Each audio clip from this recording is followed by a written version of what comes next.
ନୂଆବର୍ଷରୁ ବଦଳିବା ପାଇଁ ଯାଉଛି ଏହି 10ଟି ବଡ଼ ନିୟମ। ଆପଣମାନେ ସମସ୍ତେ ଯେମିତିକି ଜାଣିଛନ୍ତି, ସରକାର ପ୍ରତି ମାସର ଆରମ୍ଭରୁ କିଛି ନା କିଛି ନିୟମରେ ପରିବର୍ତ୍ତନ କରିଥାନ୍ତି। ତେବେ ଏହି ପୁରୁଣା ବର୍ଷ ସରିବାକୁ ଆଉ ମାତ୍ର 3ରୁ 4 ଦିନ ରହିଲା।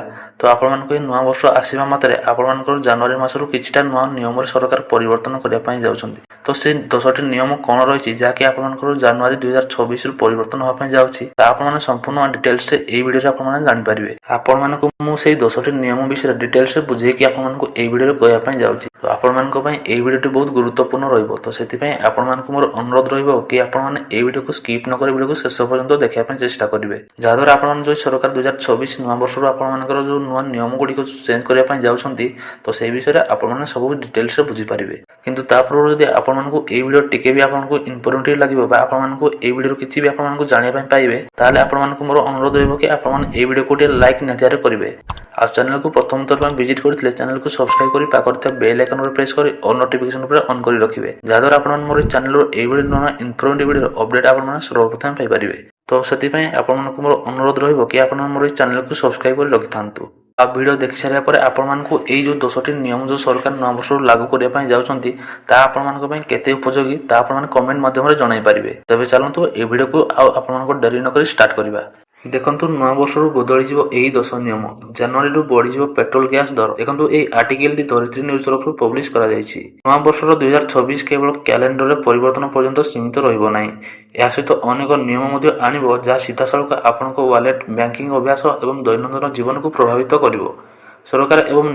ସରକାର ଏବଂ ନିୟାମକମାନେ ବ୍ୟାଙ୍କିଂ, ଡିଜିଟାଲ ପେମେଣ୍ଟ, ଦରମା, ଚାଷୀ ଏବଂ ସୋସିଆଲ ମିଡ଼ିଆ ସହ ଜଡ଼ିତ ଅନେକ ପରିବର୍ତ୍ତନ ପାଇଁ ପ୍ରସ୍ତୁତ ହୋଇଛନ୍ତି। ତେବେ ଜାନୁଆରୀ 1 ନୂଆବର୍ଷ 2026ରୁ କ'ଣ ନିୟମରେ ପରିବର୍ତ୍ତନ ହେବା ପାଇଁ ଯାଉଛି? ଦେଖନ୍ତୁ, ଋଣ ଶସ୍ତା ହେବ। ଆପଣଙ୍କର ପ୍ରଥମ ନିୟମ ରହିଛି, ଆପଣଙ୍କର ଯେଉଁ ଋଣ ଆପଣମାନେ ଆଣୁଥିବେ ତ ସେ ଋଣ ଶସ୍ତା ହୋଇଯିବ।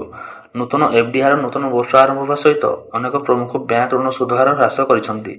ଗୃହ ଋଣ ଏବଂ ବ୍ୟକ୍ତିଗତ ଋଣ ଶସ୍ତା ହୋଇପାରେ। ସ୍ଥାୟୀ ଜମା ଉପରେ ମଧ୍ୟ ନୂତନ ସୁଧ ହାର ଲାଗୁ କରାଯିବ, ଯାହା ବ୍ୟାଙ୍କ ଉପରେ ନିର୍ଭର କରି ସଞ୍ଚୟକାରୀଙ୍କ ପାଇଁ ସାମାନ୍ୟ ଲାଭ କିମ୍ବା କ୍ଷତି ଆଣିପାରେ। 2 ନମ୍ବର ଆପଣଙ୍କ 2 ନମ୍ବରରେ ରହିଛି ପାନ୍ ଆଧାର ଲିଙ୍କ ବାଧ୍ୟତାମୂଳକ ହେବ। ଦେଖନ୍ତୁ, ଜାନୁଆରୀ 1, 2026ରୁ ପ୍ରାୟ ସମସ୍ତ ବ୍ୟାଙ୍କିଂ ଏବଂ ସରକାରୀ ସେବା ପାଇଁ ପାନ୍ ଏବଂ ଆଧାର ଲିଙ୍କ ବାଧ୍ୟତାମୂଳକ ହେବ। ଏହା ନ କଲେ ଅନେକ ଆକାଉଣ୍ଟ ସମ୍ବନ୍ଧୀୟ ସେବା ବନ୍ଦ ହୋଇଯିବ। ଦେଖନ୍ତୁ, 2 ନମ୍ବର ନିୟମରେ ରହିଛି ଆପଣଙ୍କର ଯେଉଁ ପାନ୍ ଆଧାର ଲିଙ୍କ ଆପଣଙ୍କର ବାଧ୍ୟତାମୂଳକ କରାଯିବ। ଯଦି ଆପଣମାନଙ୍କର ଯେଉଁ ପାନ୍ ସହିତ ଆପଣଙ୍କର ଆଧାର ଲିଙ୍କ ରହୁନାହିଁ, ତାହେଲେ ଆପଣମାନେ ଆଗକୁ ଯାଇକି ବହୁତ ହଇରାଣ ହୋଇପାରନ୍ତି। ତ ଆପଣମାନେ ଆପଣଙ୍କର ପାନ୍ କାର୍ଡ଼ ସହିତ ଆଧାର କାର୍ଡ଼ ଲିଙ୍କ କରିବାକୁ ନିହାତି ଆବଶ୍ୟକ। 3 ନମ୍ବର ରହିଛି କ୍ରେଡିଟ୍ ସ୍କୋର ଏବେ ଶୀଘ୍ର ପରିବର୍ତ୍ତନ ହେବ। ଆପଣମାନଙ୍କର ଯେଉଁ କ୍ରେଡିଟ୍ ସ୍କୋର ଅପଡେଟ୍ ହେବା ପାଇଁ ଆପଣମାନଙ୍କୁ ଅଧିକ ସମୟ ଅପେକ୍ଷା କରିବାକୁ ପଡ଼ିବ ନାହିଁ। ଏହା ପୂର୍ବରୁ ଆପଣମାନେ ଏହା ପ୍ରତି 15 ଦିନରେ ଅପଡେଟ୍ ହେଉଥିଲା, କିନ୍ତୁ ଏବେ ଏହା ସପ୍ତାହରେ ଅପଡେଟ୍ ହେବ। ଏହା ଋଣ ଗ୍ରହୀତାଙ୍କୁ ଲାଭ ଦେବ, କାରଣ ସମୟାନୁବର୍ତ୍ତୀ ଇଏମ୍ଆଇ ପେମେଣ୍ଟର ପ୍ରଭାବ ଶୀଘ୍ର ଦୃଶ୍ୟମାନ ହେବ, ଯାହା ବ୍ୟାଙ୍କଗୁଡ଼ିକୁ ଅଧିକ ସଠିକ୍ ନିଷ୍ପତ୍ତି ନେବାକୁ ଅନୁମତି ଦେବ।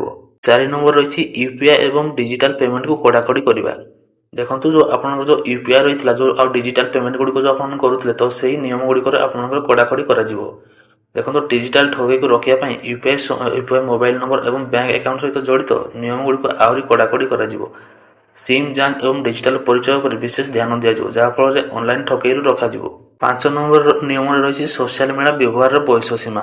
ଯେଉଁ ଆପଣମାନେ ଯେଉଁ ସୋସିଆଲ ମିଡ଼ିଆ ଆପଣମାନେ ବ୍ୟବହାର କରୁଥିଲେ, ତ ତାର ବୟସ ସୀମାରେ କିଛି ନିୟମ ପରିବର୍ତ୍ତନ ହେବା ପାଇଁ ଯାଉଛି। ଦେଖନ୍ତୁ, ସରକାର 16 ବର୍ଷରୁ କମ୍ ବୟସର ପିଲାମାନଙ୍କ ପାଇଁ ସୋସିଆଲ ମିଡ଼ିଆ ନିୟମକୁ କଡ଼ାକଡ଼ି କରିବାକୁ ପ୍ରସ୍ତୁତ ହେଉଛନ୍ତି। ନୂତନ ନିୟମ ଅନୁଯାୟୀ ପିଲାମାନଙ୍କର ଅନଲାଇନ୍ ସୁରକ୍ଷା ବୃଦ୍ଧି କରିବା ପାଇଁ ବୟସ ଯାଞ୍ଚ ଏବଂ ଅଭିଭାବକ ନିୟନ୍ତ୍ରଣ ଭଳି ବୈଶିଷ୍ଟ୍ୟ ଆବଶ୍ୟକ ହୋଇପାରେ। 6 ନମ୍ବର ନିୟମରେ ରହିଛି ଆପଣଙ୍କର ଯେଉଁ ପେଟ୍ରୋଲ, ଡିଜେଲ ଆପଣମାନେ ଯେଉଁ ଗାଡ଼ିରେ ଆପଣମାନେ ପକାଉଥିଲେ, ତ ସେହି ନିୟମରେ କିଛି ଆପଣଙ୍କର ପରିବର୍ତ୍ତନ ହେବା ପାଇଁ ଯାଉଛି ବା ଆପଣଙ୍କର କିଛି ନୂତନ କଟକଣା ଲାଗୁ ହେବା ପାଇଁ ଯାଉଛି। ପ୍ରଦୂଷଣ ହ୍ରାସ କରିବା ପାଇଁ କିଛି ପ୍ରମୁଖ ସହରରେ ପୁରୁଣା କିମ୍ବା ବାଣିଜ୍ୟିକ ପେଟ୍ରୋଲ, ଡିଜେଲ ଯାନ ଉପରେ ନୂତନ କଟକଣା ଲାଗୁ ହୋଇପାରେ। ଏହା କ୍ୟାବ୍, ଡେଲିଭରି ଏବଂ ଲଜିଷ୍ଟିକ୍ ସେବାକୁ ମଧ୍ୟ ପ୍ରଭାବିତ କରିପାରେ। 9 ନମ୍ବର ନିୟମରେ ରହିଛି କୃଷକଙ୍କ ପାଇଁ ନୂତନ ନିୟମ। ଏଇଟା ତ ଆପଣଙ୍କ ଯେଉଁ କୃଷକମାନଙ୍କ ପାଇଁ ଏଇଟା ଗୋଟେ ବହୁତ ବଡ଼ ଇମ୍ପୋର୍ଟାଣ୍ଟ ଆପଣମାନଙ୍କ ପାଇଁ ନିୟମ ପରିବର୍ତ୍ତନ ହେବା ପାଇଁ ଯାଉଛି। ତ ଦେଖନ୍ତୁ, କିଛି ରାଜ୍ୟରେ ପ୍ରଧାନମନ୍ତ୍ରୀ କିଷାନ ଯୋଜନା ଲାଭ ପାଇବା ପାଇଁ ଏକ ଅନନ୍ୟ କୃଷକ ପରିଚୟପତ୍ର ଆବଶ୍ୟକ ହେବ। ନିର୍ଦ୍ଧାରିତ ସମୟ ମଧ୍ୟରେ ରିପୋର୍ଟ କରାଗଲେ ଫସଲ ବୀମା ବନ୍ୟପ୍ରାଣୀମାନଙ୍କ ଦ୍ୱାରା ହୋଇଥିବା କ୍ଷତିକୁ କଭର କରିପାରିବ। ତ ଦେଖନ୍ତୁ, ଯେଉଁ ଆପଣମାନେ ଯେଉଁ ପ୍ରଧାନମନ୍ତ୍ରୀ କିଷାନ ସମ୍ମାନ ନିଧି ଯୋଜନା ଯେଉଁ ଲାଭ ଯେଉଁମାନେ ପାଉଛନ୍ତି ତ ସେମାନଙ୍କ ପାଇଁ ଗୋଟେ ଅଲଗା ଆପଣଙ୍କ ଯେଉଁ ଫାର୍ମର ଆଇଡି ଆପଣମାନଙ୍କ ପାଇଁ ଦରକାର ପଡ଼ିବ। ଯାହାଦ୍ୱାରା ଆପଣମାନଙ୍କର ଯଦି କିଛି ଫସଲରେ କିଛି କ୍ଷୟକ୍ଷତି ହୁଏ ତାହେଲେ ଆପଣମାନେ ଯଦି ଠିକ୍ ଟାଇମ୍ରେ ଆପଣମାନେ ରିପୋର୍ଟ କରିବେ ତାହେଲେ ଆପଣମାନେ ଯେଉଁ ସେଇ ଫସଲ ବୀମା ପାଇଁ ଆପଣମାନଙ୍କର ଯେଉଁ କ୍ଷତି ହେଇଥିବ ତ ତାହାର ଆପଣମାନେ ଯେଉଁ ସହାୟତା ରାଶି ପାଇପାରିବେ। ତ ଏଇଟା ଗୋଟେ ସରକାର କୃଷକମାନଙ୍କ ପାଇଁ ଗୋଟେ ବଡ଼ ନିୟମ ପରିବର୍ତ୍ତନ କରିବା ପାଇଁ ଯାଉଛନ୍ତି। 10 ନମ୍ବର ନିୟମରେ ଯେଉଁ ରହିଛି ଆପଣଙ୍କର ଯେଉଁ ପରିବର୍ତ୍ତନ ହେବା ପାଇଁ ଯାଉଛି ତ ତାହା ହେଇଛି ଆପଣଙ୍କର ଯେଉଁ ଗ୍ୟାସ୍ ଏବଂ ଇନ୍ଧନ ଏବଂ ଟିକସ ସମ୍ବନ୍ଧୀୟ ନିୟମରେ ଆପଣଙ୍କ ପରିବର୍ତ୍ତନ ହେବା ପାଇଁ ଯାଉଛି। ତ ସବୁବେଳେ ପରି ଜାନୁଆରୀ 1 ତାରିଖରେ ଏଲ୍ପିଜି ବାଣିଜ୍ୟିକ ଗ୍ୟାସ୍ ଏବଂ ଆପଣଙ୍କ ଯେଉଁ ବିମାନ ଇନ୍ଧନର ମୂଲ୍ୟରେ ପରିବର୍ତ୍ତନ ହେବା ପାଇଁ ଯାଉଛି।